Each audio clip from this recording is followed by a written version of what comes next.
माफियाओं का नाजायज औलाद हो चुका है ये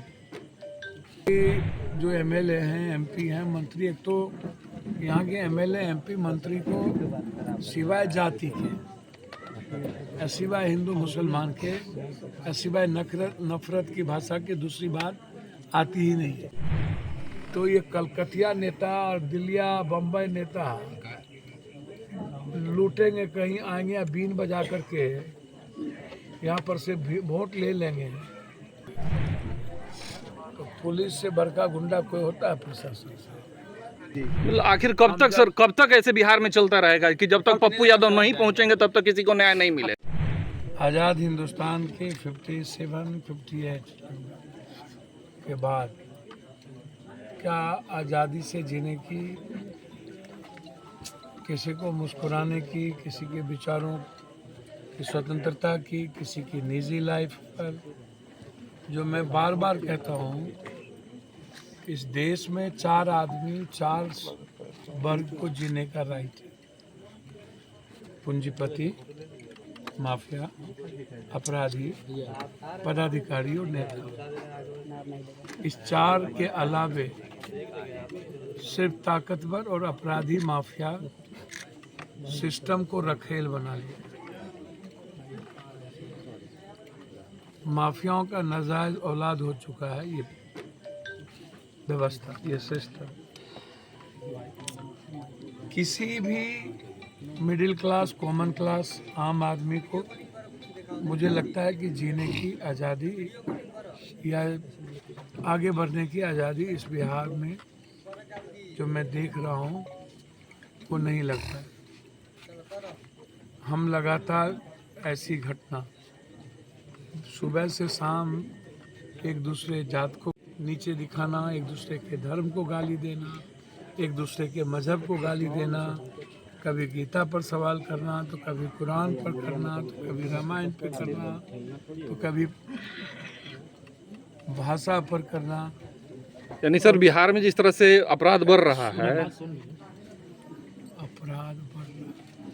अपराध तो पहले भी ना, इसी जगह हम इसी इलाके में 10 बार आए। मर्डर और घटना तो आम बात है, डर नहीं है ना। ये रेयर एंड रेयरेस्ट घटना है। इतनी बड़ी घटना जब पहले एक ही समाज के 2 बच्चे शादी करके 1 साल से जी रहे हैं, और जब आरोप लगा कि बच्ची को मार दिया गया या गायब हो गए, तो ये लोग खुद आकर के बयान दिए कि हम लोग दोनों एक अच्छे तरीके से अपनी लाइफ जी रहे हैं। और 3 सगे भाई लगातार इस बात को प्रयास कर रहा था कि हमको जस्टिस मिले, हमको न्याय मिले, हमको मार देगा। लगातार धमकी 1 साल से मिल रही थी, उस परिवार को धमकी मिल रही थी, समझौता होने का प्रयास किया गया।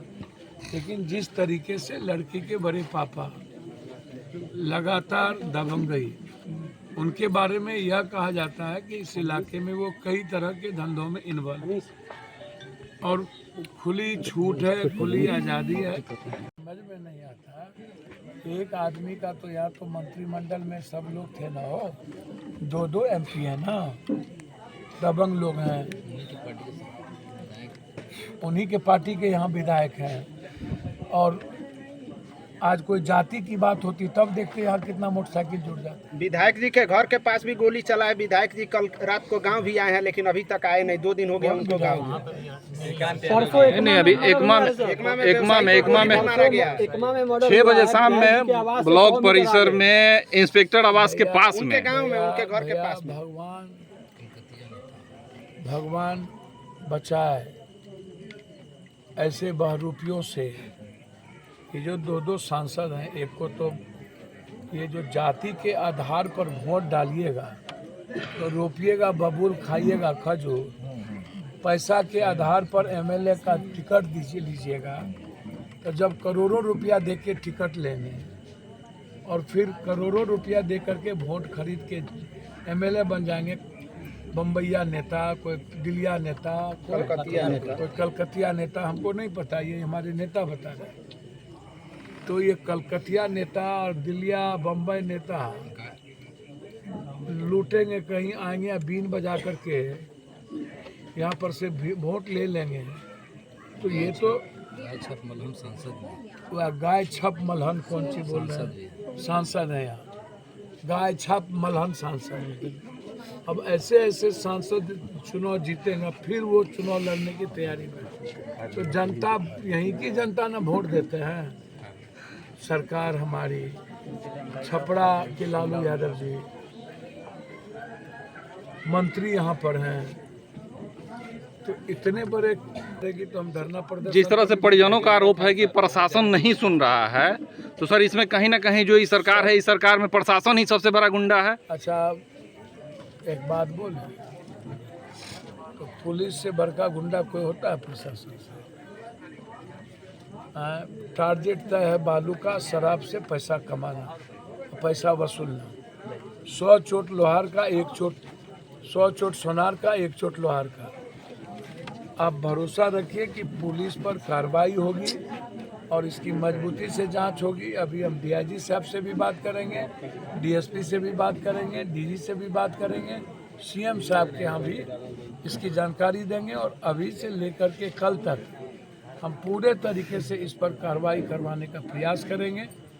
हम इस परिवार के साथ हैं और ऐसे किसी भी ताकत के खिलाफ है जो आम आदमी की जीने की, जिंदगी की खुशी को छीनता है। उसको मिटाने में हमको जितनी ताकत लगेगी मैं लगूंगा। सर 10 दिन हो गया। मतलब आखिर कब तक सर, कब तक ऐसे बिहार में चलता रहेगा कि जब तक पप्पू यादव नहीं पहुंचेंगे तब तक किसी को न्याय नहीं मिलेगा? कब तक पप्पू यादव मसीहा बन के आते रहेंगे पीड़ित परिवार के लिए? मेरी बात तो सुनिए ना सर, अभी तो एक छोटी सी घटना में माए बहन गाली गलौज चल रहा है ना, इजात खत्म, उजात मादक हरामी, उजात हरामी। आप ही के यहाँ से ना बहुत लोग गाली गलौज कर रहे हैं, वहाँ उजात हरामी। ये यूपी बिहार में सब कुछ जात जात का खेल में ख़त्म हो जाता है। ये तो बेटी का ना सवाल है। हम आश्वस्त करते हैं अपने भाई को कि आप देखते चलिए, अभी से लेकर के कल तक कार्रवाई यदि नहीं होगी तब आपको यूट्यूब पर जो बोलना होगा एकदम बोलिएगा।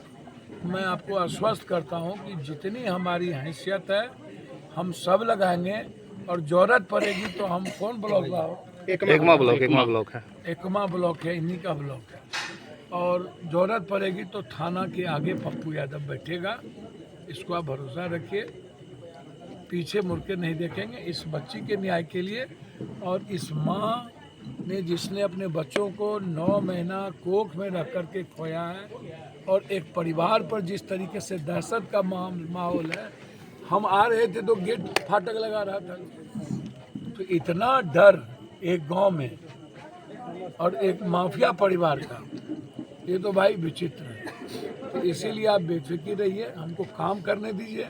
हम आए हैं तो इस परिवार को न्याय भी मिलेगा, डर भी खत्म होगा, इसकी मदद भी होगी। Thank you.